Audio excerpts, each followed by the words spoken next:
नमस्कार, माझं नाव रश्मी बर्वे. मी जिल्हा परिषद अध्यक्ष 2020 साली होते आणि आज मी इथे ओरा कन्झर्वेशन पार्क इथे आलेली आहे.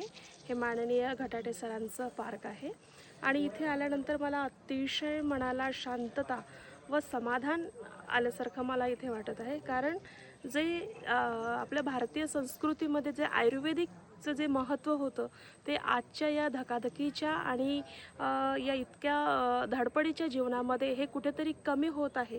पण आज या औरा या पार्कमध्ये आल्यानंतर मला बऱ्यापैकी जे मेडिसिन्स जे आहे आयुर्वेदिक मेडिसिन्स हे मला इथे बघायला मिळत आहे.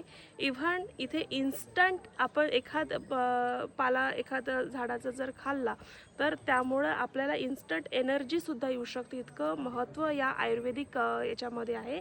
आणि नक्कीच मी आपल्या सर्वांना आव्हान करेल की एकदा आपण घटाटे सरांच्या या औरा या पार्कमध्ये या, इथे व्हिजिट करा आणि इथलं काय आहे, इथलं मेडिसिन आयुर्वेदिक मेडिसिन कशा पद्धतीने आहे, इथे कशा पद्धतीने झाडांची जोपासना केली जाते आणि अत्यंत शांततेच्या वातावरणामध्ये इतकं सुंदर इथे पार्क तयार केलेलं आहे. याला आपण भेट द्या अशी माझी आपल्या सर्वांना कळकळीची विनंती राहील.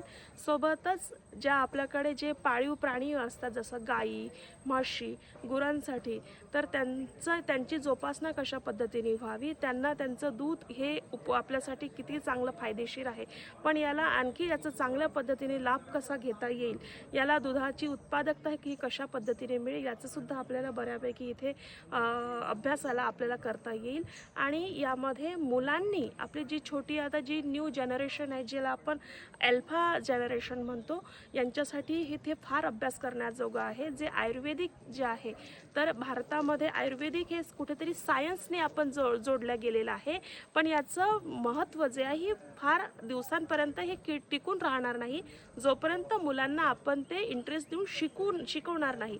त्यासाठी छोट्या मुलांनी जे छोटे जनरेशन आहे, यंग जनरेशन आहे, यांनी याचा अभ्यास करणं अत्यंत आवश्यक आहे. आणि माझी तुम्हाला विनंती आहे की एकदा या फार्मला या, भेट घ्या, समजून घ्या, अभ्यास करा.